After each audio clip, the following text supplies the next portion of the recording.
Green Bay Packers all-time leading rusher, and you're watching Packers Total Access Live, your daily source for Packer content. Go Pack, go!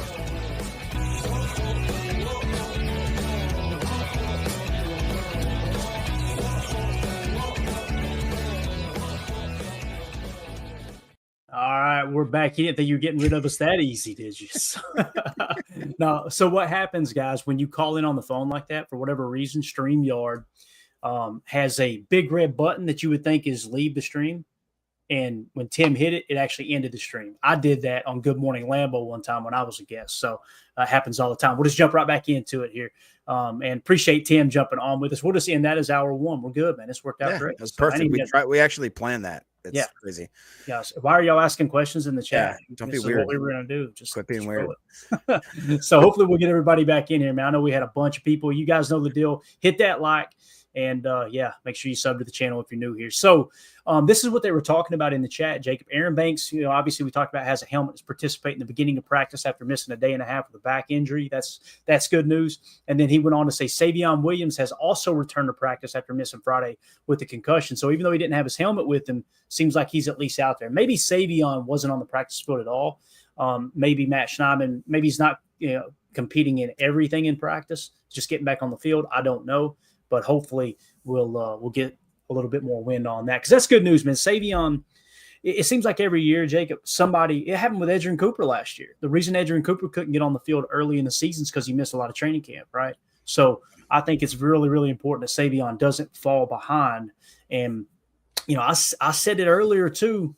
It's kind of like what we had talked about with Javon Bullard and Evan Williams. We were all on this show way more excited about Javon Bullard than Evan Williams. Yep. And then by the end of the year, Evan Williams was the better player. Matthew Golden, I am jacked about.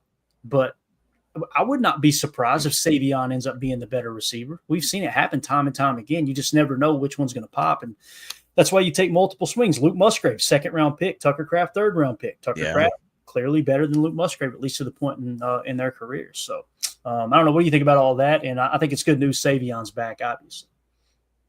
Yeah, 100%. I actually, I'm always a sucker for the underdog. So I actually, in my mind, I view Savion Williams as, I don't want to say better, but I think that his ceiling could be potentially higher just because of so many ways that we could use him in this offense. The concussion did absolutely kind of take me back a little bit because it's like if that, nowadays that's pretty much, it's almost as bad as an ACL. You know what I mean? Like the concussion nowadays, because if you get more than a few, the league is basically going to just stop it. They don't want that bad press. They don't want that kind of thing. The whole Will Smith movie. Thanks a lot, Will Smith. You haven't done anything for us since Fresh Prince. I'm just got rid. I'm just saying he makes me mad. I really do want him to be a contributor on this team, and it might be a little biased of me to think like he can come in and do it year one. We have so much in that group. You know what I mean? Like we've talked about Reed, Wicks, obviously.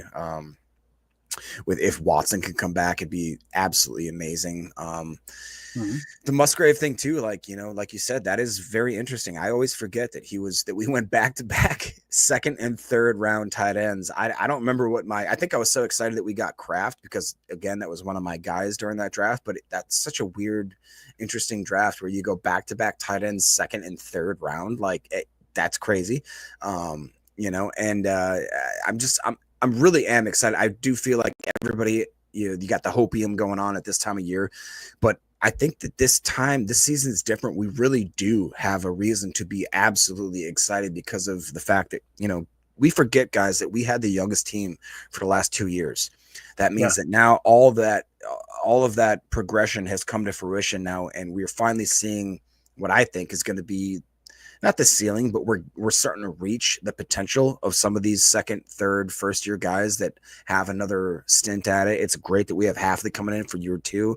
Obviously, most of the offensive scheme, most of the offensive coaches have been guys that are familiar with this. Like this isn't learning a new playbook. This isn't doing an overhaul. This isn't a revamp.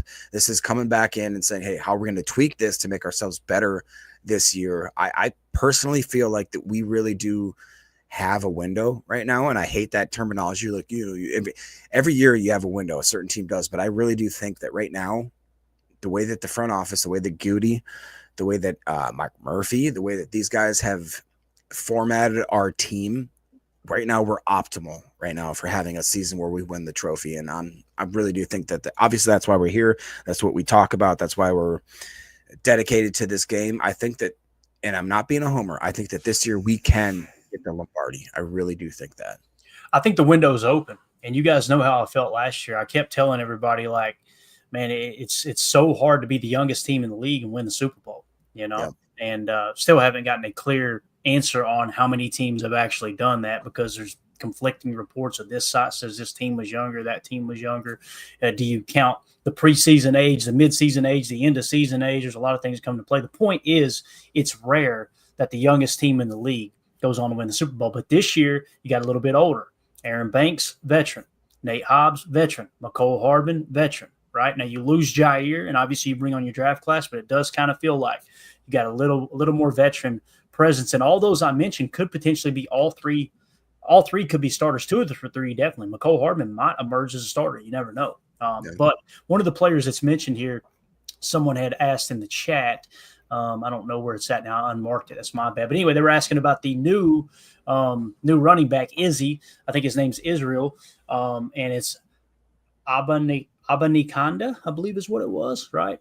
As you can see here, Matt Schneidman tweets out, first player to wear Jair Alexander's number 23 jersey is recently signed Izzy. So there you go. There it is, Robert. Thank you so much, Robert. Says, what a solid running back room, talking about how he looks good here. So hopefully he'll stick, and it's probably going to be more of a practice squad guy. But as you guys know, when we get through the season or we get halfway into the season, injuries are going to happen. The running back gets beat up quick. So wouldn't be surprised if he gets activated a game or two if he does stick on the practice squad. We'll see, though. It's early, and he's got to embrace the offense and all of those things as well. Holmes MD1 says, I challenge anyone to name a deeper running back room in the NFL. I completely agree, especially with Emmanuel Wilson.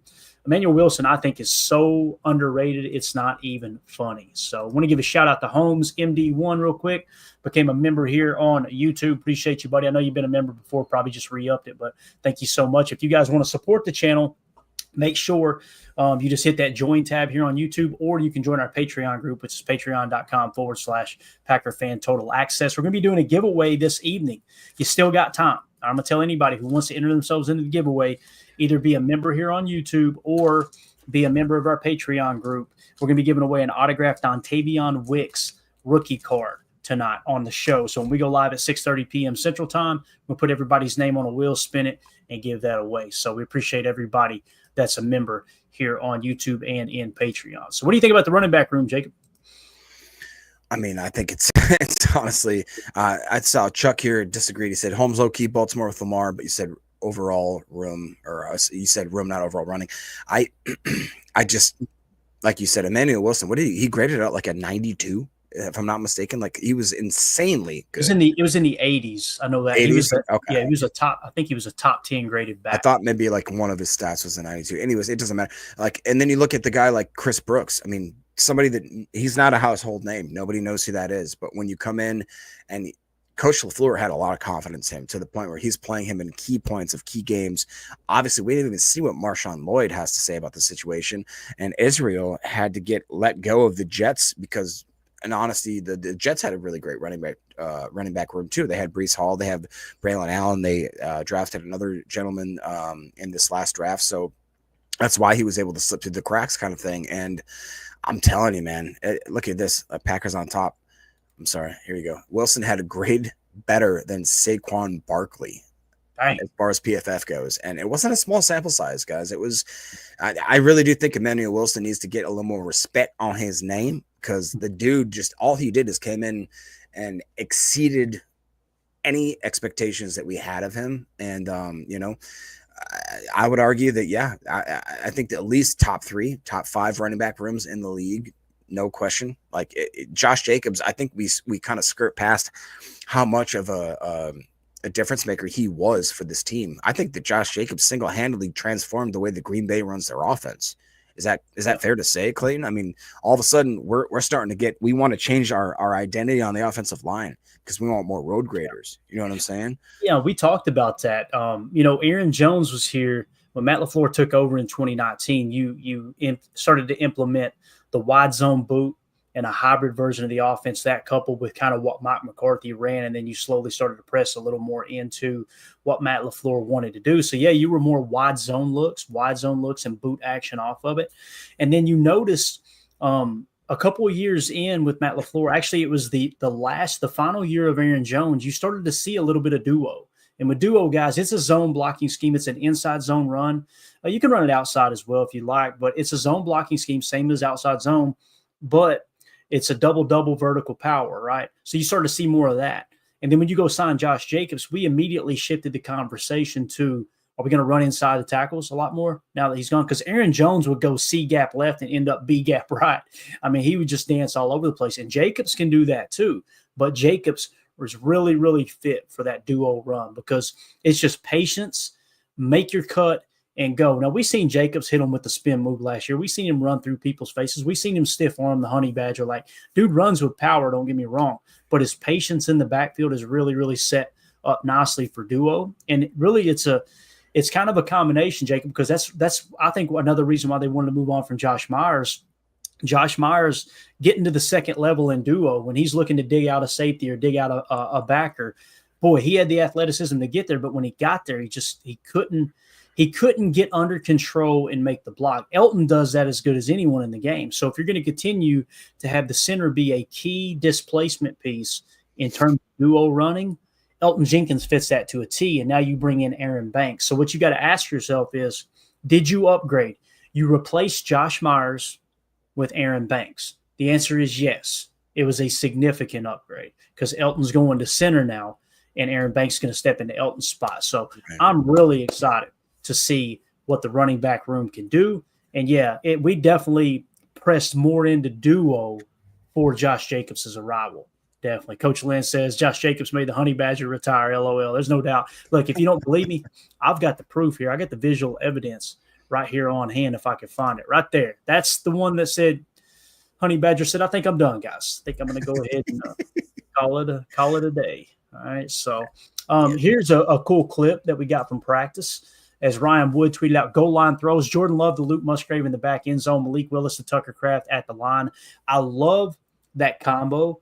Malik throw, and maybe they're mixing and matching, I'm sure they are, but Malik throwing to Tucker while Jordan works with Luke Musgrave. Listen, Jordan Love and Tucker Kraft are on the same page. We've seen it all year last year. We need to get Luke Musgrave kind of back up to par, right? So I think that's another thing that people were overlooking. When you hear 12 personnel, you think condensed sets, double tight end sets attached to the line. Let's run the ball, play action off of it. As we've seen early in practice already with some of the footage that came out, you're starting to see Musgrave flexed out in the one. We've seen a video where he was in the one, meaning it was a Trey right and what we would call Trey right one, meaning it was Trey right Y1 is what you would call it, where him being the Y in that particular set and him being the tight end aspect of the three targets on one side, he was the outside receiver. So I'm excited to see what Luke Musgrave can do, man, because the reality is coming out of college, Jacob, he had more potential than Tucker Kraft. Tucker Kraft, this is a perfect example of why you take two swings at a position of need. Tucker Kraft just pressed in and just took that number one tight end spot. Yeah, absolutely. And this isn't a knock on Musgrave or anything like that. You know, the guy didn't have like a lacerated kidney from taking a shot and still played. Finished the game. Finished the game. Internal bleeding. We talk about, and don't get me wrong, I love Tucker Kraft. I think that he is the marble man. He is, if I could embody myself as an NFL player, I'd want to be Tucker Kraft. That's my guy. But I think we're maybe throwing a little too much shade on Musgrave for not being able to stay healthy or whatever, you want to say. Musgrave stayed on his feet, all that kind of stuff.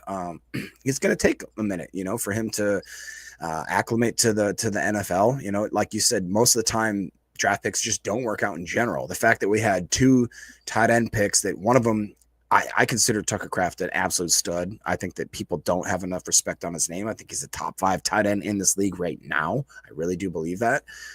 Musgrave is a guy that has to earn it a little bit more. He's got to show that he can stay healthy. He's got to show that he can stay on his feet, that he can catch the ball and not baby, gazelle it. But I think that he has earned enough respect from him doing what he's done and fighting through injuries to, and also I believe that Matt LaFleur has a plan for him. I really do believe that he has an actual game plan where he's going to use him in certain situations, certain packages to absolutely exploit defenses. Because again, we've said this multiple times, who are you going to guard?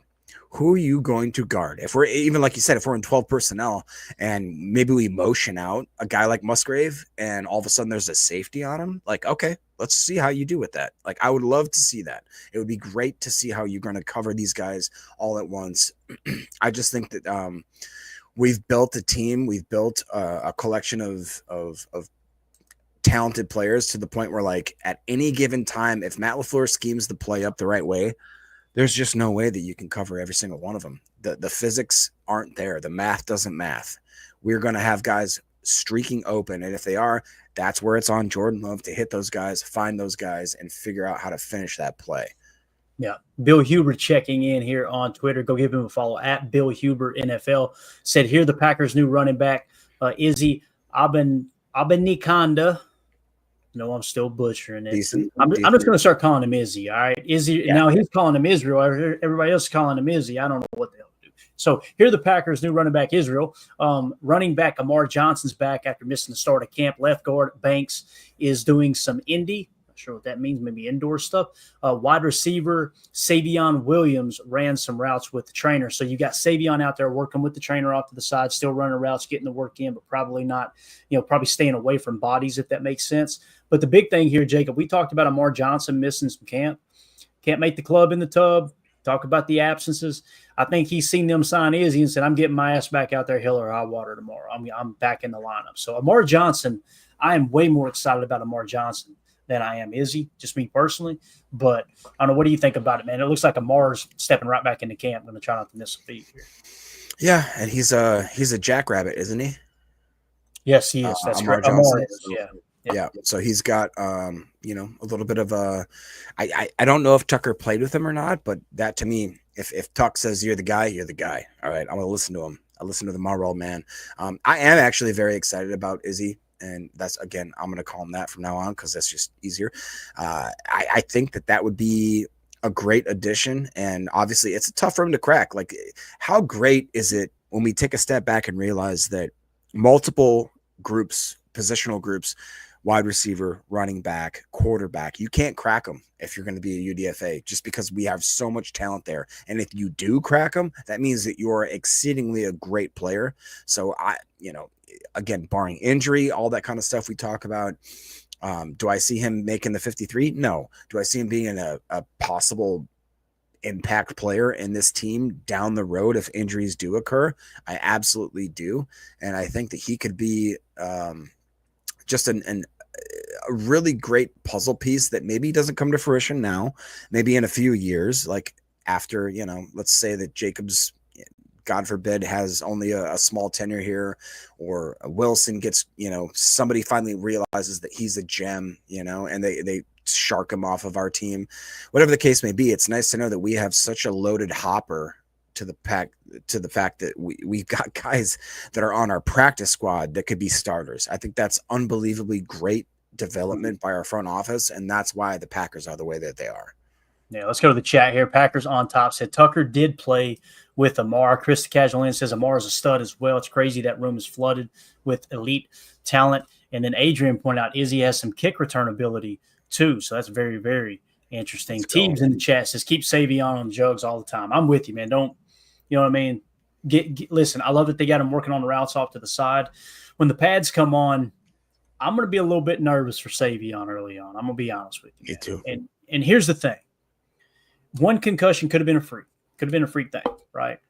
If he has another one in camp, sound the alarms. Yeah. You know what I mean? I'm being honest, because that's just I can't remember a time, and you guys correct me if I'm wrong in the chat, a time when someone had 2 concussions in training camp here in the last 5 to 10 years. You know what I mean? I'm sure it happened a lot when they were running 4 days back in the McCarthy days, and a lot of concussions didn't get reported back then too. That's for sure. So, yeah. But chat's on fire. Appreciate y'all hopping over here from the other stream. I apologize for the inconvenience there. That's a great question. Do we know how he got concussed? No, I haven't seen that anywhere. No clue, Chuck. And here's the thing. It was kind of strange because when it was first announced he was going to miss practice, Matt LaFleur did not say why. And when I heard that, I'm like, did the media not ask him what happened? Did they not get a chance to ask him what happened? Who knows? But it was a little strange because it would have gotten reported on the practice field, right? And do you remember what he said? He said they asked him about him, and he goes, "I don't know. Ask Wallers." Yeah, right. Who's Wallers? That's probably the trainer. Probably the But trainer. I'm just saying, like, why, like you said, why the shiftiness of the answer? Why not just like give us a concrete, right. definition of what happened there? Like, I'd like that. It's weird. What do you think about? Just as an aside, we've talked about how Matt LaFleur went from aw shucks LaFleur to Tupac LaFleur. Do you? I hate saying this, but I do sometimes. I'm like, man, Matt, you're kind of mean. Like, he's almost with the press. Don't get me wrong. You went from, man, I'm sick of this pretty boy. He needs to toughen up. Now Jacob's going, calm down, man. Damn, I'm just saying, like, sometimes that people ask him questions and he just looks at them like he pooped in their cereal. You know what I mean? Like, he doesn't have no time of day. And sometimes the questions are legit. Although I will argue, I think I text Clayton early this morning. I say, hey, Matt LaFleur's live. And Clayton goes, yeah, and they're asking him dumb questions. It was. There was, hey, Matt, do you think it's nice that they practice in hot weather? And he's like, I don't control the weather, dude. Matt said, is it supposed to be hot? He literally said, it's supposed to be hot? I didn't know. I was just like, and listen, and Jacob, I get why he doesn't answer the question. Let me ask you this. Let me ask you a personal question. You don't have to say where the work was. I'm just going to throw a random number out. Think back 2 jobs ago, right? So you may have to go back 20 years. I don't know. But 2 jobs ago, did you ever go into work like, I don't want to talk to these people? Because I know I have. You think about being in a place where, yeah. And most mornings. And here's the thing. You got to put yourself in the coach's shoes too. And here's what I mean by this. You go into that media room, and this isn't a dig at the media, man. I've got a lot of respect for the guys who cover the team. I really do. I think we've got one of the best, group of beat writers and everything in all of the National Football League. But when you go in there as a coach and you read their last article and here's the thing, they may not personally be reading it, but the PR guy goes to the coaches that are going to ask you about this, they're going to ask you about that. Watch out for this. This guy wrote this article. They're digging here. They prep these coaches and players. There's no 2 ways about it. But imagine you go in knowing that someone wrote an article talking about you're doing a bad job, or wrote an article that this player is a bust halfway through the season, and they're going to ask you about it. I think Matt handles it way better than I could. I'm just being honest. Because the other thing, too, that the media members do now is they piggyback. And what I mean by that is they get together beforehand. And this isn't a shot at them. They're doing their job. Please don't take this the wrong way. But look at it through Matt's eyes. Imagine you going into work and a PR person or management coming to you going, hey, listen, these employees over here, these 3 employees, they've been talking behind your back. Yeah. And he's going to ask you one question while the other one asks you another, and they're going to try to tee you up for the third question to get you to say something you might not want to say. Be aware. Yep. And then you go in there and stand in front of the camera, which you don't want to be in front of the camera anyway. And you're just like, yeah, I think he handles it pretty well. I would be an absolute monster. Right. Whiskey 61 gave us a little bit of insight here. He goes, Jason Wallers is the vice president of communications for the Green Bay Packers, a position he has held since January 23rd of the 2018 season. That's awesome. Also, we got some updated camp talk. Hopper pick love. Okay. And nice. It looks like that linebacker Tyron Hopper picked off Love. The quarterback did not see him dropping into zone coverage. I like it. As much as it sucks to, have, I like to see Hopper making some inroads there. Oh, yeah. No doubt about it, man. We need him to step up for sure. It's like Tim got the water break in. I love it. We'll hit on that here in a second. So, yeah, Hopper time. Who tweeted that out? Because I'm not seeing it on the old Twitter. I must not have gotten to it yet. Not sure, but I have multiple comments talking about it. So it happened, Clay. It happened. I believe. I'm not saying it's fake news. I'm just trying to figure out who it was, because we might have a footage of it or something. But nonetheless, here you see new cornerback Garnett Hollis Jr., number 41, also in house for a sweltering practice at Nitschke. It's so hot, Larry isn't wearing a jacket. So about Larry McCarron, I would imagine. But so, again, this could be a camp body. This could be someone that's fighting for a practice squad spot. If injuries occur and he flashes in camp, he might make the roster. I highly doubt it. But Spofford, there you go. Thank you. I asked that because I want to go follow him now. I'm following him, but I want to make sure he's up on the screen here so we can keep up there, Spofford. Let me hit that real quick. But, yeah, in terms of what you said, though, Jacob, with Hopper, this is kind of put up or shut up, right? Like, I mean, you're entering – this would be – what is this? Is this year 2 or 3 for Hopper? Remind me. Isn't it year 2? I think it's year 2, yeah. So, third-round pick, pretty much didn't play hardly at all last year, right? Right. So you're looking for someone like Hopper to be able to step in and actually make a difference this year, And yeah, you want him to be flashing for camp for sure. Go ahead, read that, and I'm going to try to pull this up. Yeah, Holmes is just pointing out Rock doesn't have his jacket on. Blasphemy. How about these hands? Is what he's saying out there. Everybody in the chat's confirming. Yeah, year 2. How about these hands? There you go. Carry on, Jacob. No, it's just a great thing to see. I really do think that this team is gelling together, and this time of year, obviously, right before we're putting the pads on, I believe they're going to do it next practice, which would be tomorrow, if I'm not mistaken. It's just great to see some of these guys are absolutely putting it on the line right now, and let's see. Yeah. You want to read that? Call, Spofford giving play-by-play. I love it. So why don't we go back a little bit here, and we'll just kind of read all of his tweets real quick because he is covering it really, really good here. Yeah, Spofford's on it. What are we doing? Why do we not have him pulled up, man? So let's start here with his first tweet. Through 2 kicking sessions thus far in Packers camp, Brandon McManus is 15 for 15, along with 56 in multiples from 50 plus. We kind of talked about that yesterday.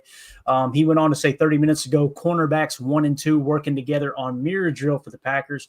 Newcomer Hobbs is an intense, aggressive player. Too much so for training camp, maybe which LaFleur addressed Sunday, but it's a quality that was attractive in the free agent. So that's one of the reasons why they signed him. There's a boy Bullard looking good, Jacob. Looking like he's ready to roll, man. I love he's got the dreads flowing this year too. Based on how the first team reps have gone for Packers defense thus far, Bullard is the top option in the slot when in the nickel. We kind of hit on that yesterday. There's always something the first week of camp that you go, all right, that seems to be like that's going to be a theme all camp long. Sounds like Bullard has taken that number 1 nickel spot, and being a second-round pick, no surprise. That's why we were kind of talking about Hopper being a third, stepping in to that linebacker room, maybe taking that away from McDuffie and maybe Isaiah Simmons. But nonetheless, man, Bullard is your slot corner, dude. That's what it sounded like. Yeah, and I'm here for it, bro. I mean, like you guys know, I'm the president of the Javon Bullard fan club. It makes me so upset that Ryan seems to have written him off already. I tell you, Ryan, I'm gonna hold this over your head. I will. If he starts being a like a Pro Bowl caliber type, cornerback, I'm gonna let you hear it, brother. I am, but I understand the frustration. I really do.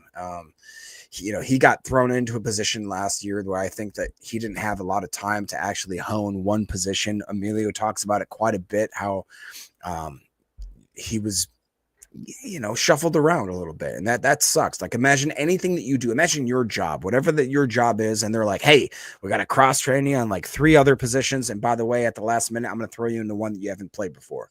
I don't think that that's a fair assessment of a player, and I really do think, I mean, again, I'm biased, I really am, but you watch his tape in Georgia. This dude is the definition of a human meat missile. I believe that he will be firing at all cylinders this year. I think that Hafley understands now how to use him, which is another indicator. Like, we forget that Hafley, that was year 1 for Haffis too. You know what I mean? Yeah, like he didn't understand necessarily how to use, he's the guy playing chess, but doesn't understand necessarily how his puzzle pieces fit. How the rook, how the pawn, how all this stuff goes. Like, he's going to understand now this year with a much more certainty and consistency how they know how to play these parts of his defense. And I really do think that he's going to surprise a lot of people, even Ryan. I got you, Ryan. Hey, I'm here for it, man. I'm here for it for sure. I was trying to edit the latency settings here so you guys aren't a little bit delayed on your comments coming through, but there's nothing I can do where we had to start this one kind of real fast, but it'll be all right. So yeah, Bullard, number 1 slot so far. Coach Lynn says, so Valentine is DB3. Coach, your guess is as good as mine, man. It does feel like that. It feels like you've got Keyshawn on one side, Nate Hobbs on the other, Javon Bullard in the slot. Carrington Valentine is currently on the bench in the nickel 4-2-5. He'll be what we call the dime back, right?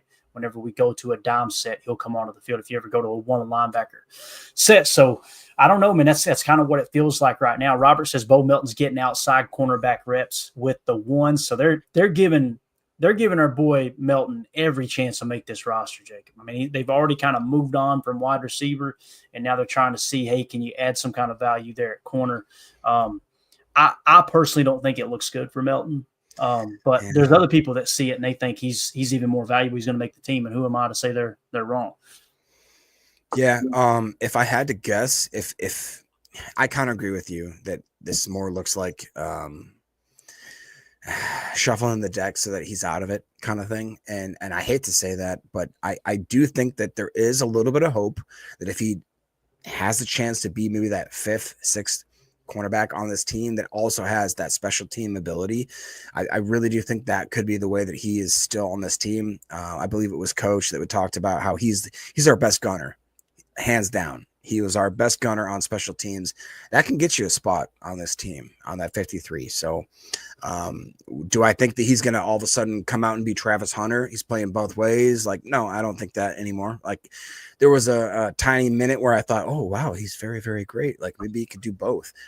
It is awesome to know that if in a pinch, if something crazy happens, that the guy can all of a sudden switch from being a 5th or 6th string cornerback that can just jump into the offense and all of a sudden, be productive. Yeah, that's great to know that we have that in our back pocket, obviously. But if I'm being 100% honest with myself, I think his chances of making the team are going to be 50-50 right now in my eyes. I don't know. What would you give that chance?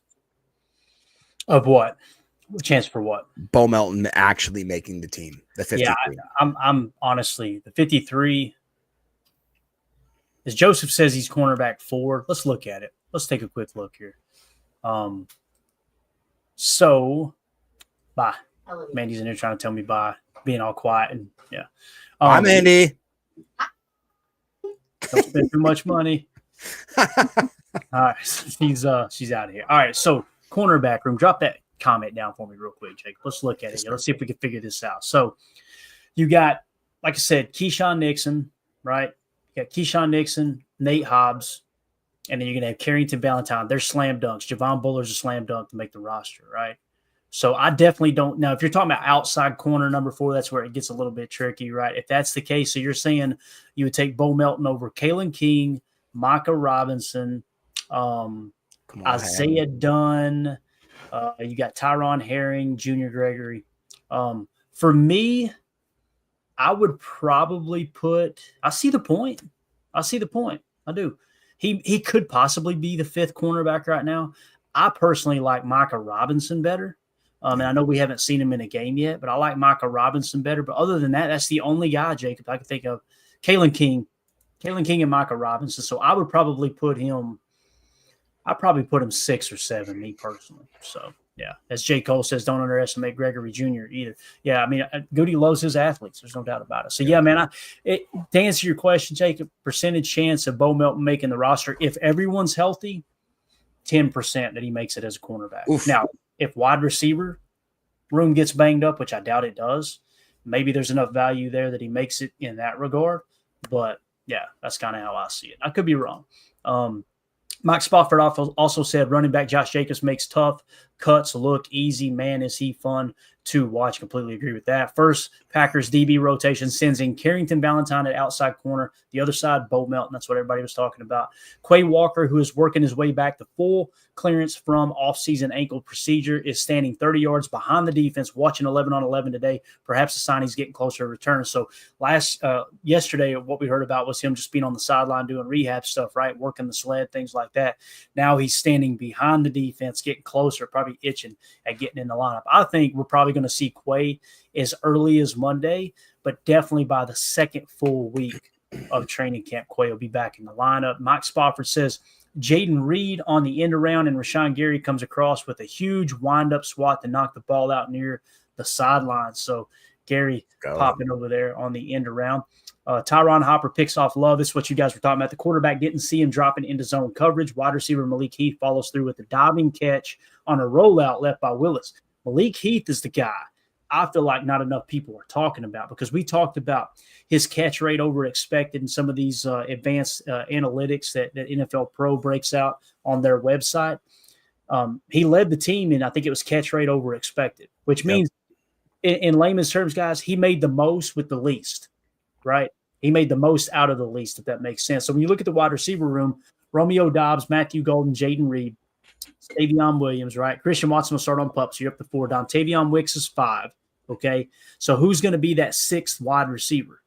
Malik Heath, Bo Melton, Mecole Hardman. It comes down to Mecole Hardman and Malik Heath for me. And you might carry an extra one this year, boys, I'm telling you. Malik Heath, I don't know if he'll stick on the practice squad this year. I don't think he would. Think he would. Somebody will pick him up because they've got access to the same amount of information, the same tape. And Jacob, what you see on tape of Malik Heath, minimal opportunities, but you get strong hands, can make contested catches, blocking like a banshee, bigger body receiver, and he'll block you to the water cooler. I mean, what is there not to like? Now, it just comes down to how thin the league is at wide receiver overall. Yeah. I don't see a world where he doesn't get signed by somebody. You look at guys like the Baltimore receiving corps, the Pittsburgh receiving corps. Like, these guys need guys, especially ones that are willing to block. Like you said, you don't think Harbaugh wants a guy that can block into the water cooler that is actually like a really, really good wide receiver that also has that talent. I don't see him making it through this round of cuts this year. And one of the knocks on him coming out of college, I think he got a DUI in college, and that was why he sank on draft boards. Yep. Kept his nose completely clean up here in Green Bay the entire time. So I think you kind of put that worry behind us there. Mike Spofford also said Jaden Reed with a nice grab off a mini scramble by Love, but he can't get his feet in along the end zone sideline. Wasn't happy he missed that chance, though it was a really tough play. So you're seeing Jordan a little bit of scrambling ability there from according to Spofford. I'll go ahead and refresh his too just to make sure we're not missing anything else there. You seen anything else in the chat, Jacob, as I comb through social media here real quick? Not necessarily, but I just think it's really, really cool that you guys are still falling back in this chat. We have over 400 plus watching after we accidentally left the stream mid conversation. So it's just a testament to how cool you guys are. And we appreciate you guys helping us out here. If you can hit that like, that subscribe, share the stream just so we can have other Packer fans get into this. Man, we are building something really special here going into the season. And I'm more excited than probably any season going in, just because we've all learned so much together through the draft, through the offseason process, now into the training camp. As we get into the preseason and then into the final season, it's just going to be freaking cool, man. So I'm glad you guys are here with us. Yeah, definitely. Tim caught a water break here during camp, and you see the guys getting a little sauce there. Look at Oliver hyping him up too, even though he doesn't have the helmet on. I'm excited to see Colin Oliver on the field eventually. Look at Warren Brinson, big old boy, number 91 there, right? Look at Van Ness. Dude, Van Ness is big, bro. Oh, yeah. Dude, I'm telling you, Van Ness, I'm just doing this. I'm going, because I know what happened in the second half of the season last year. And I'm telling you, with a broken thumb too, he's going to come out this year and all those people, now I know it's not our chat, but all those people out there that were just dogging the hell out of him, he's a bust, he's this, he's that.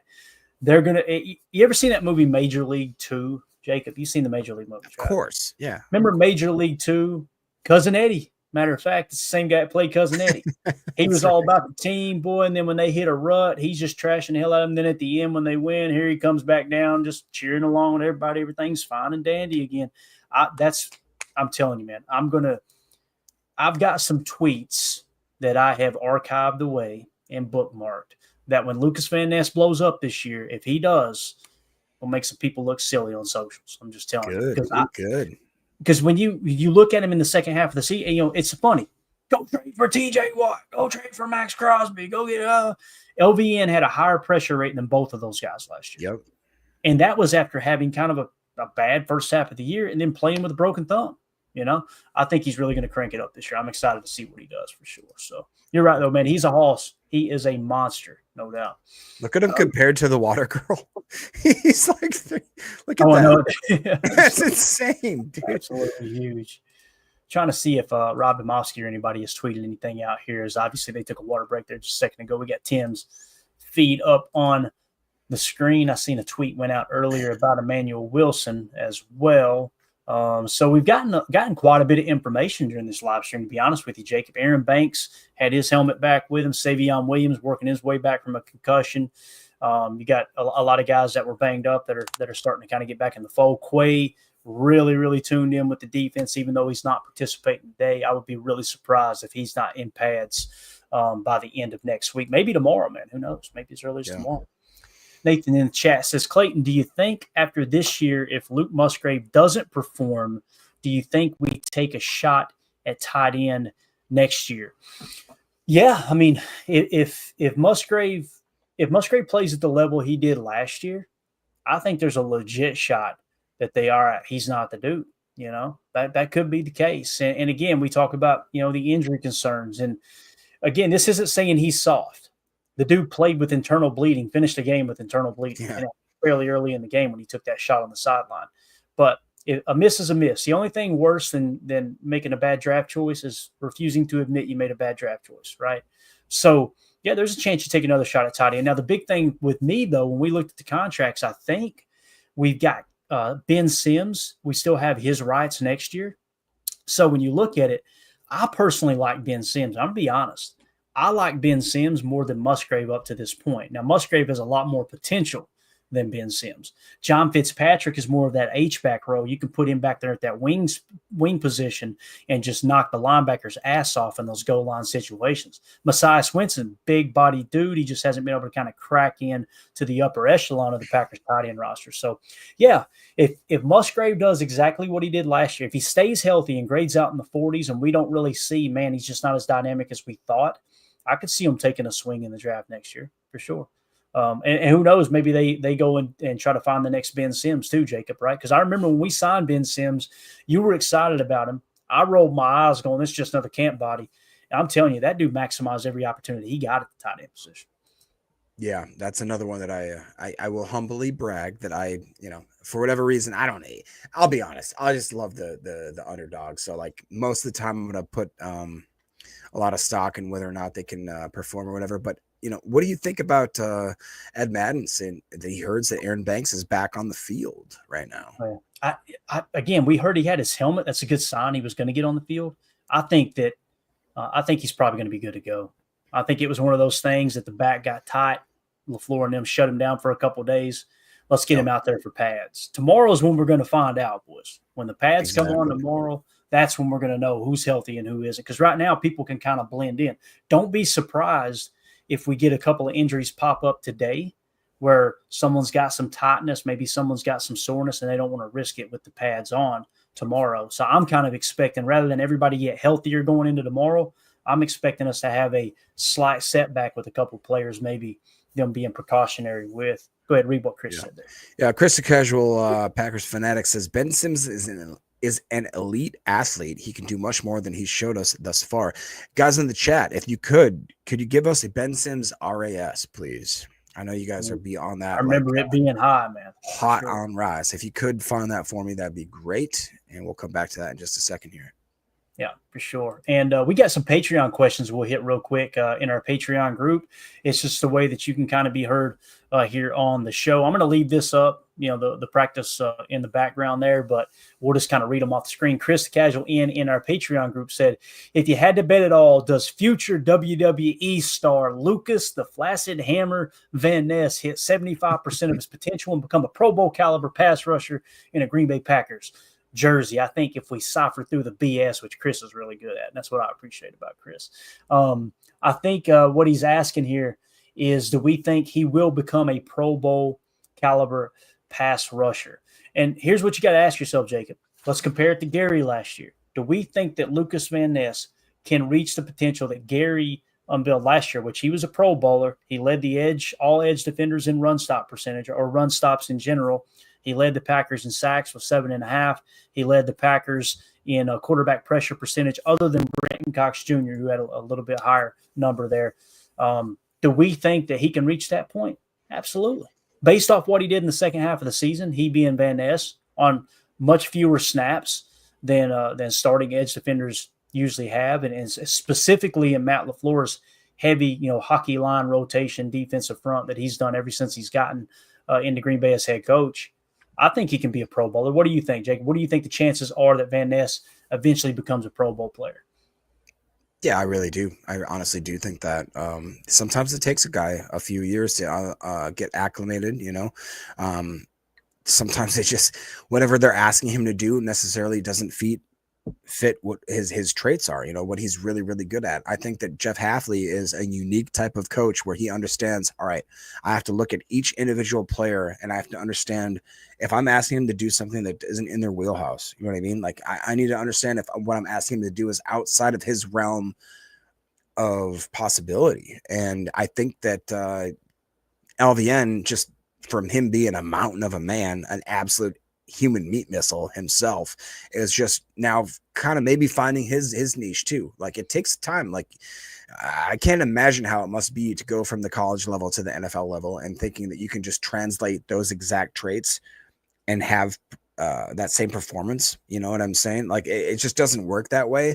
I think that LVN is going to show a lot of people to be kind of stupid for the way that they talked about him. I mean, he's an absolute beast of a man. He's a mountain of a man. He's got the intangibles. It's just whether or not they can coach him up and to use them in the right way. I really do believe that you're going to see him take a step this year, and a point where it might even be like where guys on ESPN are talking about him. You know what I'm saying? Like where he's made that sort of drastic step. And just real quick, Doc in the chat and a few others, I appreciate you guys. Ben Sims did grade out exceedingly well. Very, very well. He was in the high 8s as far as RAS. Coach says he thinks he ran a 4.5. It looks like he had, like Holmes was saying, he was ranked 179 out of over 1,100 tight ends from the years of 1987 to 2023. So, yeah, he can fit the bill there. So we just got talent all over this roster, man. It's crazy. Yeah, so, and it's still young too, which is absolutely wild. There's some teams that you go, man, that's a talented roster, but you look up and it's I don't know, 20% of the roster is over 30 years old, and you're like, well, they're gonna have a heavy turnover here in a year or two if they don't win the whole thing. So I know we got a bunch of people in here. We're about to crack 500 live viewers here. Thank y'all so much for making us a part of your day here with the live Green Bay Packers training camp coverage. If you would take a quick second, hit that like button, hit subscribe. If you're new here, welcome into PTA. We're not experts, we're not insiders, we're not media members. What we are fans just like you. We go live daily talking Green Bay Packers. We do pregame shows, postgame shows, film analysis, the whole 9 yards. So make sure you hit subscribe and click that bell icon for notifications. That way you get notified every time we do go live. Nathan asked a question. Clayton, do you feel the same about the center position? Do we take a center next year? I'm going to answer this, Nathan. I'm going to kind of skirt the question a little bit, but I think it's important to mention this. Elton Jenkins, I think they're playing with Elton Jenkins, and I could be wrong. If Elton Jenkins come out this year and he balls out and he's an all-pro center, Pro Bowl center, Jacob, they'll probably keep him around for the final year, guarantee a little bit of that second year that's left on the contract, and then focus on moving on after that. But if Elton Jenkins plays kind of at the level he has played, where it's not like this top 10 at his position type thing or top 5 at his position, I think there's a decent chance that next year what they'll do with Elton is they'll ask him to take a pay cut. And by pay cut, what we mean is convert some of his base salary to signing bonus to make it appealing for him, but lower the overall number of the contract. I think they may go that route. And you'll probably ask him, well, why would he do that? He would do that because he can get more guaranteed money rather than just being cut outright and having to move across the country to the next team and probably get less than he would have gotten here. Like many people thought Jair was going to break the bank wherever he went. Jair ended up with a contract worth $6 million.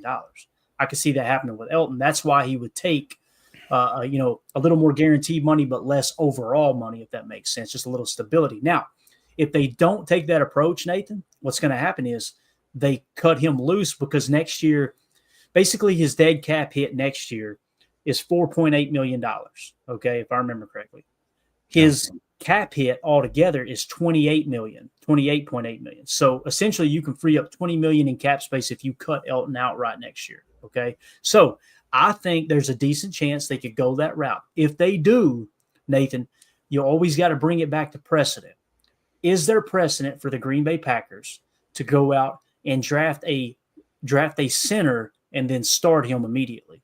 Yes, they've done it multiple times throughout the years, even before Goody, right? Like if you remember, before Josh Myers, that's the most recent one, right? Before Josh Myers, who was it? Corey Linsley, remember? They drafted Corey Linsley, and he started as a rookie right off the bat, if I remember correctly, too. So there's precedent. From Ohio State, right? Yeah, exactly. There's precedent for that, right? There's also an aging player at the position whose guaranteed money is gone, and you could free up a ton of cap space by moving on. All right, so there's another reason why you would think they could. Now the question becomes, does Jacob Monk take another step to become a starting center? Now, you can ask yourself the same thing in terms of Sean Ryan, but the problem there is Sean Ryan's in the final year of his deal. Also, let's say they do go that route, Nathan, and they decide they're moving on from Elton, and Jacob Monk doesn't work out, right? Then you go try to draft one. But what if the draft board doesn't fall just right?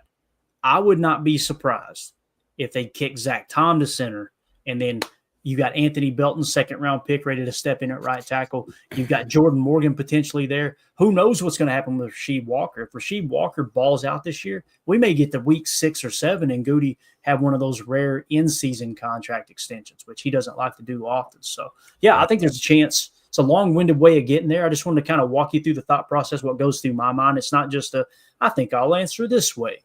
It does look like there's a chance they could be looking to draft a center in this upcoming draft. I could see that. What do you think, Jacob, that question?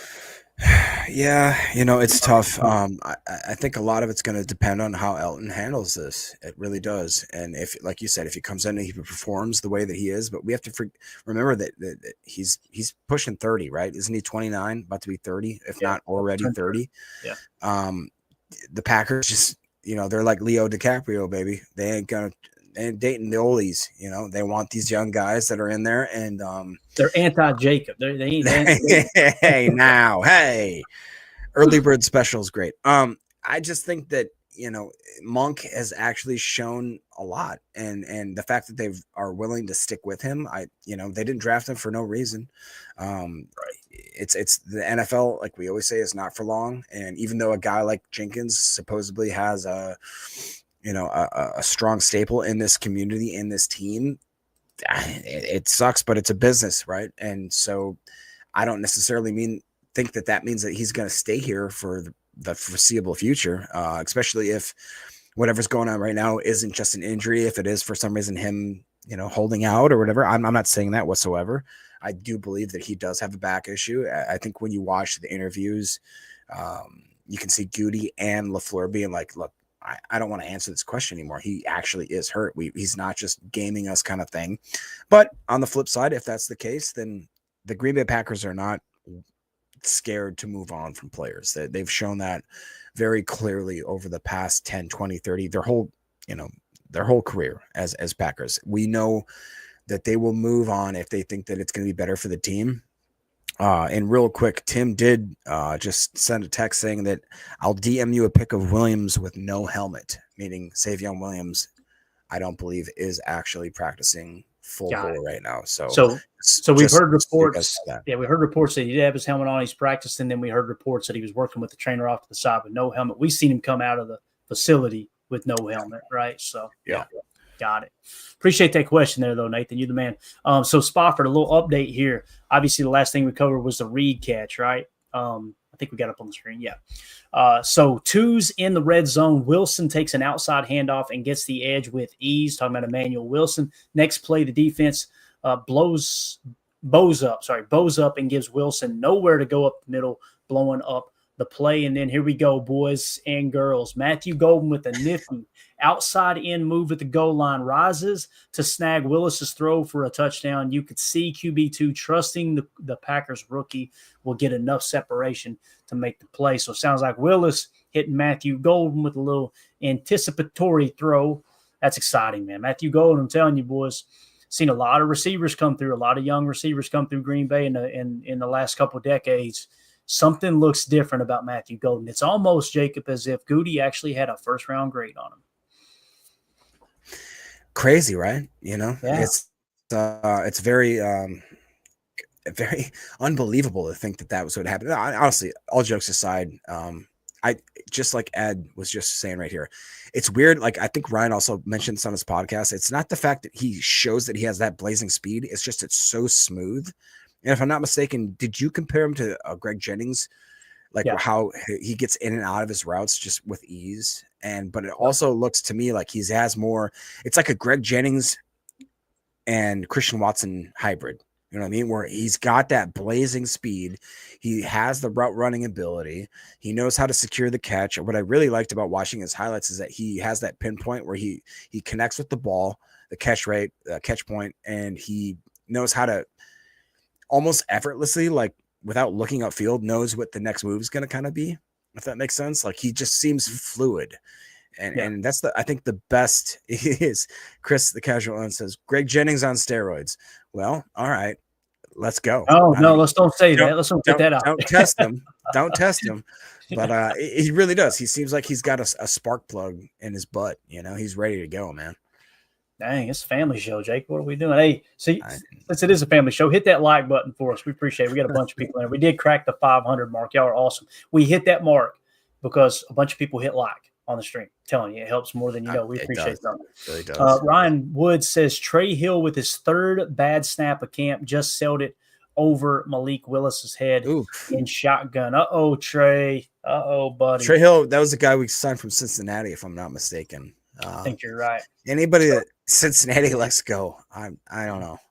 So we get a little more detail on that Matthew Golden touchdown. As Ryan Wood said, Matthew Golden touchdown, excellent break on a slant route to cut in front of cornerback Gregory Jr., and Malik Willis delivers a 4-yard score. So important there, slant route, right?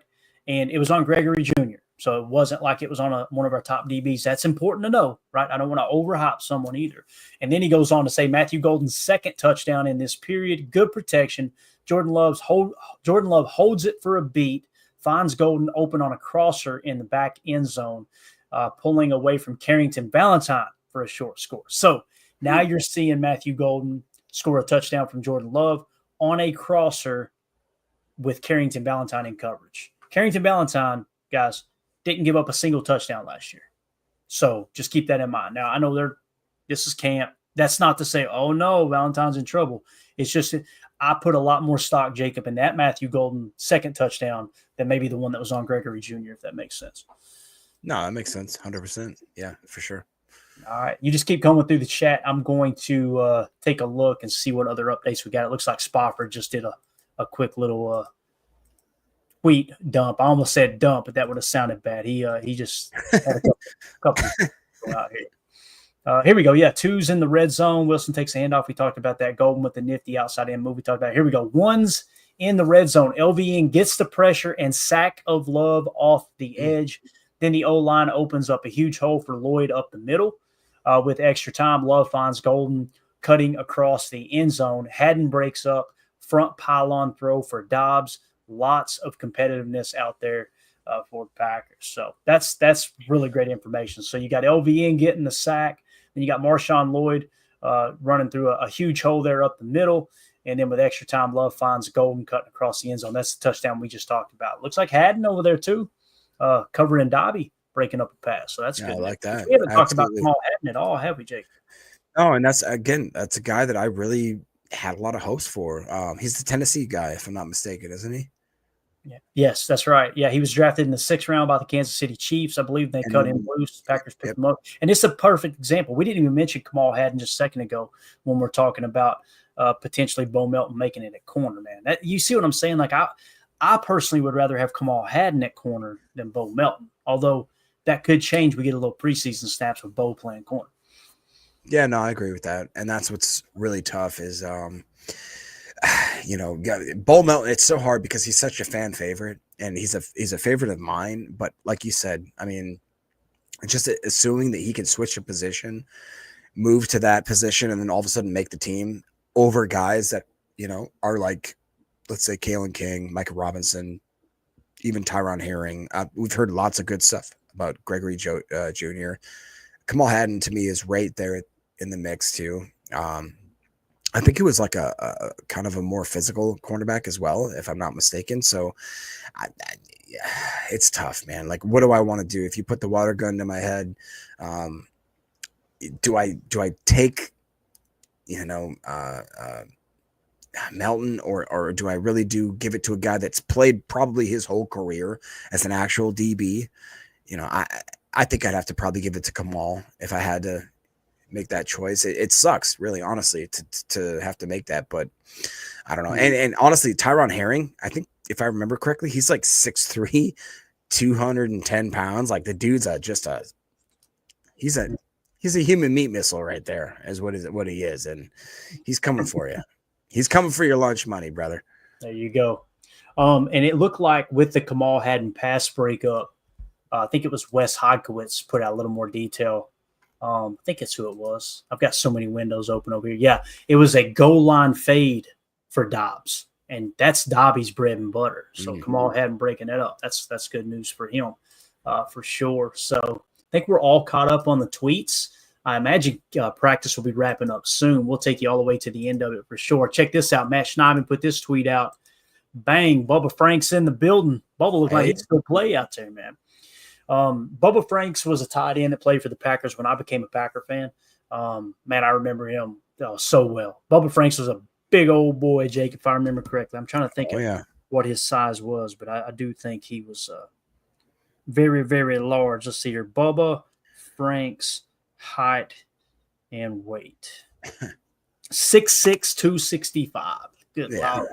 Yeah, and that was back under the Mike Sherman offense where they like to run those heavy sets, 3 tight ends with one being, as we call it, U71 Bacon, which was Kevin Berry going in there as a tight end, knowing he wasn't going to catch no pass. He was just out there to push guys around. So I think Tim actually had tweeted at me or said he had sent a picture or something. I'm just following his account here. We got some good stuff. We got some good stuff from Tim. You want to go to a little bit of live footage here, Jacob, just a second ago? Let's do it. All right, here we go. Surprise, surprise. He's over on the defensive side. We got the big defensive lineman over here working, right? And we're going to keep it muted. We don't want to give away any secrets here. But Kenny Clark, Devontae White, Rashawn Gary together there, looking like it is a hot one out there. What a beautiful day in Green Bay, man. Crowd, look at the crowd in the background too, Jake. It looks like it's packed out. Yeah, and I love how I'm assuming that's Covington right there. Yeah, Coach Covington. Look how he's working with Nazir Stackhouse. How the guys in the background, like he's got the rookie UDFA in the back. He's working with him hard. Look what he's doing. He's looking back at Gary, Wyatt, and Clark. You know what I'm saying? Like he's taking a guy that to me says that Stackhouse has some potential. I don't think that he would take the time to coach a guy, look back at his 3 biggest starters on that defensive line and say, hey, this is what I'm doing to this guy. This is what I'm trying to teach you. You know what I'm saying? Like he that to me bodes very well for Nazir Stackhouse of making this 53. Am I crazy for thinking that? No, dude, not at all. I mean, let's take a look at it real quick. When you look at the defensive line, right, and obviously he's one that's going to be competing for nose tackle. And you see you got defensive tackle. So let's just focus on D tackle, nose tackle, which is your interior defensive lineman, right? Kenny Clark, Devontae White, Kobe Wooden, Carl Brooks. And then from there, those are the only four I really feel like are locks. And some people believe Kobe Wooden is on the bubble. I don't know if he is or not. But there's your top 4. Let's just call it that. So Warren Brinson, James Esther, Nazir Stackhouse, Keith Randolph. Me personally, I think it's between Nazir Stackhouse and Warren Brinson. Warren Brinson was a draft pick. So if you carry 5, Jacob, if you break camp with 5, I think it's going to be Warren Brinson along with Carl Brooks, Kobe Wooden, Kenny Clark, and Devontae White. If you take 6, I'm taking Nas over Esther.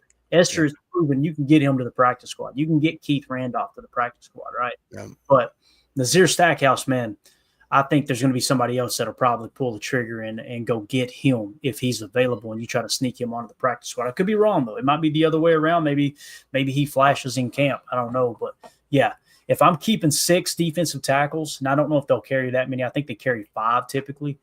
I'm probably going to go with Stackhouse and Brinson. If there's 5, I probably got to go with Brinson, and then you try to get Stackhouse on the practice squad. It's going to be tough, though, man. Yeah, I think that there might be a surprise here, and I think that maybe either Brooks or Wooden might not make this team. I really do think that. And if you had to make that decision, Jacob, which one would you cut? Because I know who I would cut. You would cut Wooden? Yeah. That's me too, man. It's not even close. I think Carl has shown enough that he's probably your 3rd best defensive tackle. And here's the thing, too. He played a lot of one-tech for us. Many people don't know that.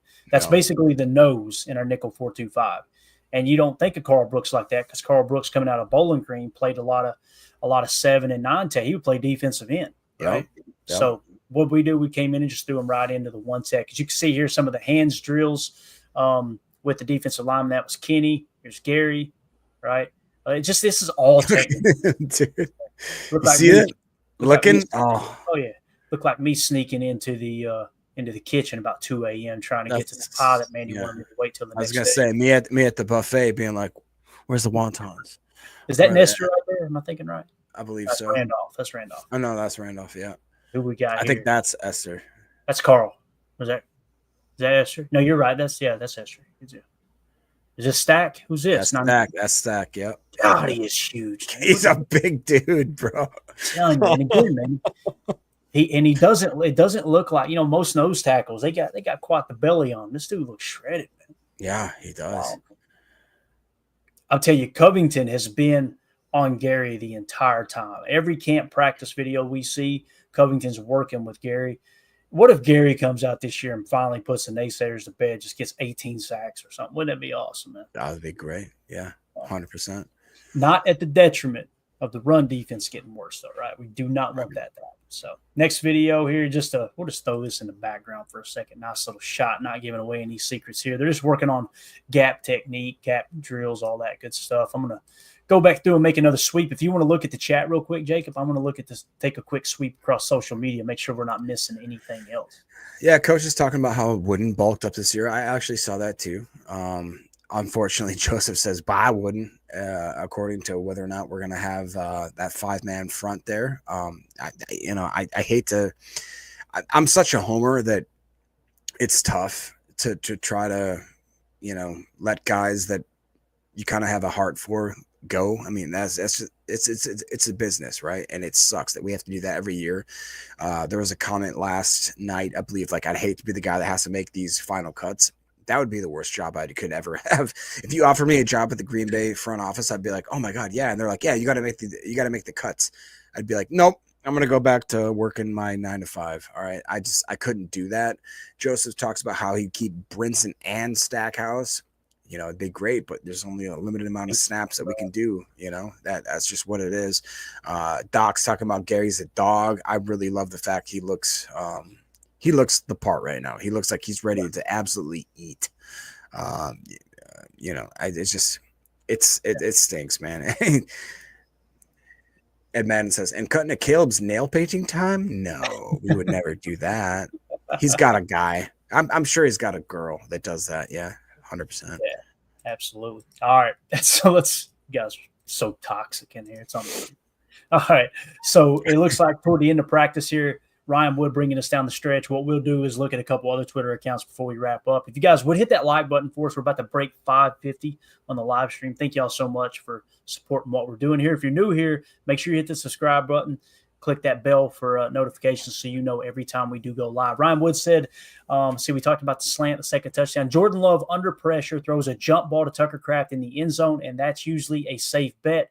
Kraft boxes out Evan Williams for the 12-yard score. So you got our boy Tucker Kraft getting the 12-yard touchdown, mossing Evan Williams, it sounds like. And this is interesting right here, Jacob.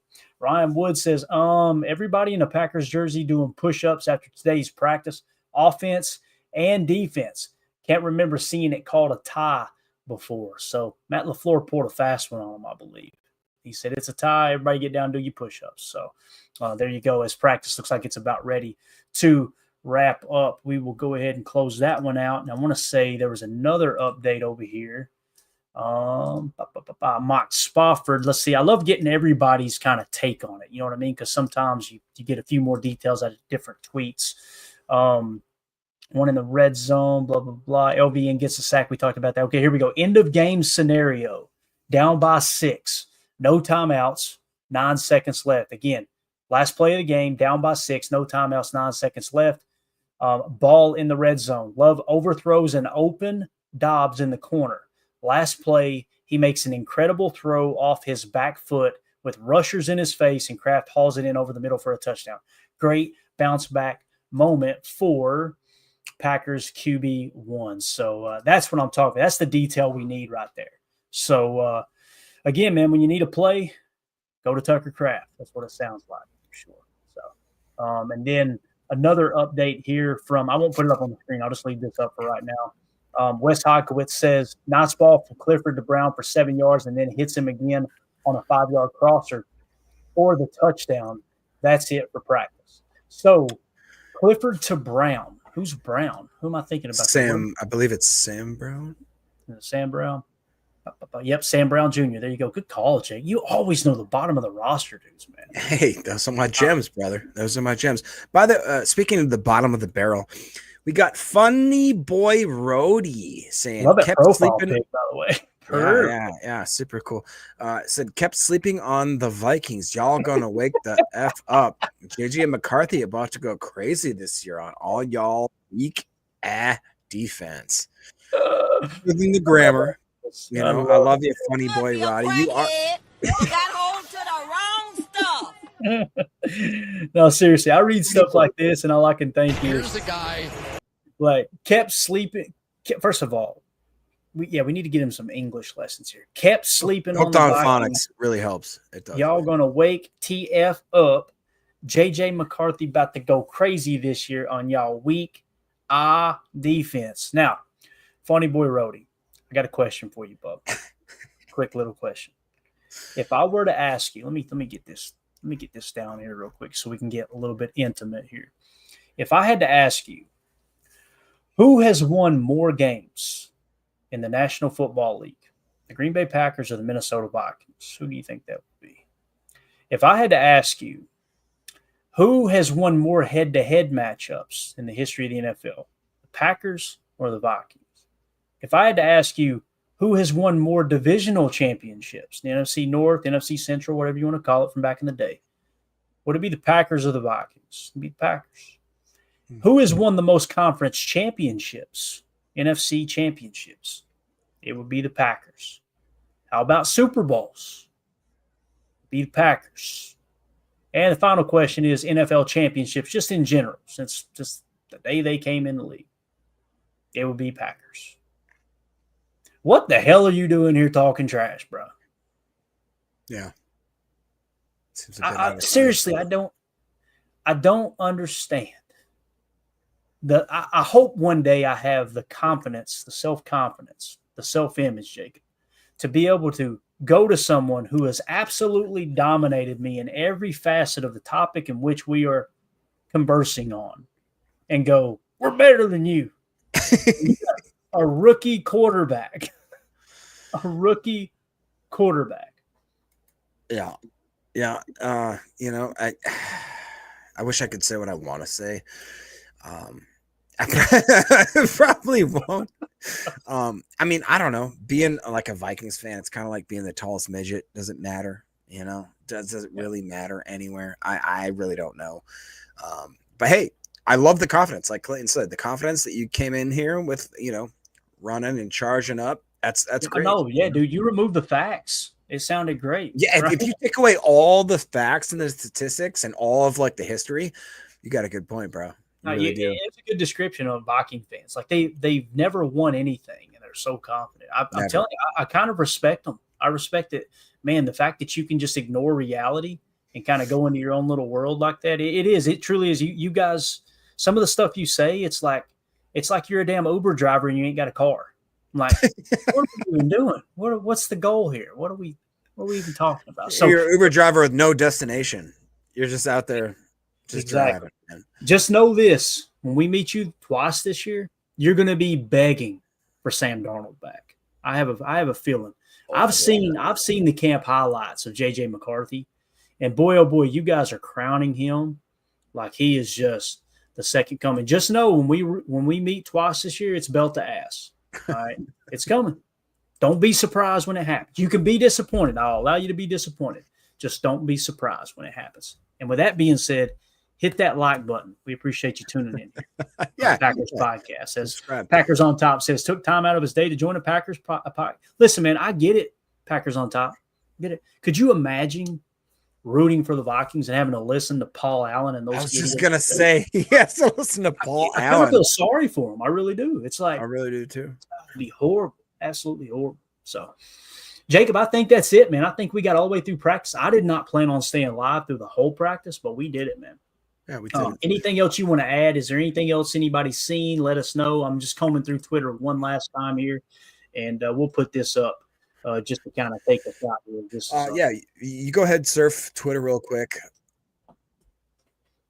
Yeah, surf Twitter real quick. What I would maybe promote is that, again, we are about to, at 12 a.m. midnight, we're going to open it up to the public / Patreon subscribers that want to join our PTA, our Patreon Fantasy League. It's going to be amazing. It is a super flex with 2 defensive players league. It's going to be really, really awesome. It's a $50 buy-in. If you guys want to get into that, we're going to have a rollover if you do not get into the original league. And it's going to be just an absolute blast. Absolutely. And I will say one more thing. Did you watch Happy Gilmore 2 last night? I have not watched it yet. Mandy was out spending my money shopping until about 11 o'clock last night. So we love Happy Gilmore 2. We usually don't even address these types of things on the podcast, but as we're leaving, I want to know in the chat, did you guys like it? I think they stayed true. They did a bunch of callbacks. They had a ton of money grabs, obviously, but I really did think that they did it the best way that possibly you could do a Happy Gilmore sequel. So I encourage you guys to go out and watch it. It's going to be fun. If you don't know a lot of the golfers, that's probably going to be a lot of the jokes will go over your head. But I thought it was great. I thought it was really, really great. And I was really surprised because usually Hollywood takes franchises that we love and just throws them into the ground and poops all over them. So I thought it was amazing, and I encourage you to watch it. Also, like, subscribe, share this content right now. We're going to be going live again tomorrow night at 6:30 p.m. as we do most days, especially as we get revamped into the season. You guys might see us start doing 2-a-days. The guys are doing 2-a-days. They're doing, pre-camp stuff, getting their body right and tight. So are we. We're going to start doing, we're putting ourselves up. Me and Clayton get to the gym sometimes. And not this guy. Not this guy. If I'm in the gym, I'm picking somebody up. They needed a ride. You know what I mean? I'm just helping somebody a ride. So I'm one of those weird dudes that I walk on average about 12 miles a day with what I do on the daily. And I try to do about 200 push-ups a night, and I call it good enough. You know what? The good Lord comes, gets me. That's fine. I'm staying away from the gym though, Jake. So I know you're in there, though, getting swole. I know how that goes. Let's go to the Patreon questions real quick to finish these up. I've neglected them way too long. Ron Sanville says, did the Packers change number 16, Bo Melton, to cornerback, knowing his value on teams and also knowing he likely had no chance to make the 53rd receiver position, so he would be lost for teams as well? I think that's a pretty good assessment there, Ron. I think it's just them trying to give him an opportunity to add some extra value to his stock to make the team. He is a special teams player. I think he plays gunner, if I remember correctly. So if that's the case, why not keep him around for that? But again, man, it's just a stacked roster. You got a player who was extremely valuable 2 years ago as a wide receiver. He broke the 100-yard mark. Ironically, he gained 100 yards in that huge New Year's Eve win over the Minnesota Vikings in their own house. Wasn't he the only receiver that went over 100 yards last year? So think about that. How much he contributed 2 years ago to the point where he may not even make the roster shows you how they've advanced this roster. You know what I mean? It's definitely got better. Chris in the Patreon question said, Clayton, listening to your camp review from Saturday morning, why can't Hobbs and CV work as starting outside cornerbacks with Bull in a slot? K9, take a seat, in my opinion. I would lean toward that too, Chris, but the coaches seem to disagree, at least early on. It kind of feels like it's Keyshawn Nixon and Carrington Valentine battling for that spot opposite of Nate Hobbs. And it sounds like Keyshawn Nixon has the upper hand right now. I will say this about Keyshawn. First one on the practice field today. There was multiple people tweeting about that. So man's doing everything he can to kind of hold that spot. And I think what it's probably going to be, Chris, it's going to be a camp battle there. We get to the last week of camp. That's when we could really have a conversation about, okay, who's pulling ahead? Is it going to be Carrington? Is it going to be Keyshawn? I hate to say this, but it happens just about every year. Most of the times when you get these kind of camp battles, an injury will decide it for you. not a major injury. It might just be a 2-week setback or something. All of a sudden, that person, that's why it took a little while to get Edgerrin Cooper on the field more consistently, because injury kind of took him down during training camp last year. So just keep that in mind.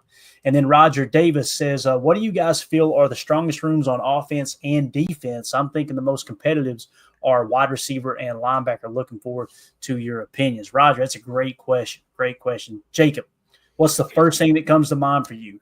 What are the strongest rooms on offense and defense? Let's start with offense. What do you think the strongest room on offense is? It's got to be wide receiver. I mean, that's an easy answer for me. Yeah, okay. Wide receiver. Although running back room also, like we talked about earlier in this episode, is that's pretty stacked. Stacked. I was going to say running back. I think it's running back, receiver, then quarterback, because I do think Malik Willis adds a lot of extra value to that room. I agree. And that's kind of typically how you separate yourself, when you and you could argue tight end, which is such a crazy thing. You know what I mean? Like, we've got and this is why, guys, when we say that this is our year, running back room stacked, wide receiver room stacked, quarterback room stacked, offensive line, you could argue stacked. Like, it's kind of crazy. Yeah, very true. Defense, Jacob, what would it be on defense? What room do you think? To me, it's safety room. Safety room. Yeah, dude. Even if we got 2 injuries, which God forbid, I don't want to happen, we still got studs. We got studs. No, it's so true. That's the one thing too why I wasn't overly concerned about the cornerback room this year going in, because you know who you got backing you up back there, man. You got Xavier McKinney, who's an All-Pro, and then you got our boy Evan Williams, who made the PFWA All-Rookie team last year. Well, so. And then obviously you got Zane Anderson. We haven't talked about Keaton Home at Depot. You know what I mean? Exactly right. So, yeah. All right, guys, that's going to do it. And again, if you want to get your questions read on the air here, it's Super Chats, and or you can join our Patreon group, patreon.com/PackerFan Total Access. Again, we're going to be doing a giveaway. If we go live tonight, 6:30 p.m. Central Time, there's a chance we don't. You guys just keep your eyes to the YouTube channel here. We may go live tonight. We've covered a lot here today, so I don't want to just get in here and us just kind of poke around, not do anything. But when we go live, whether it's tonight or tomorrow, we're going to be putting anyone who is a member here on YouTube. You can just hit that join tab if you're not familiar with Patreon. You get more content in our Patreon group for the same price there. Basically $3 will get you access to everything, but also to get you entered into the giveaways. We're going to be giving away an autographed Dontavion Wicks rookie card for a lucky member of our Patreon group and or our YouTube channel here. So again, thank you guys so much for jumping back in here. I apologize for my mistake there on the live stream, ending it early. You can go watch both of them if you'd like. They're both going to be up here on the YouTube channel, but you guys jumped right back in here and brung the thunder. Hit that like, hit subscribe. We will see you guys either tonight or tomorrow night for PTA Live. Padded practice tomorrow. Going to be plenty to talk about tomorrow night. You guys stay safe out there. We'll see you soon. Here we go. Bye, guys.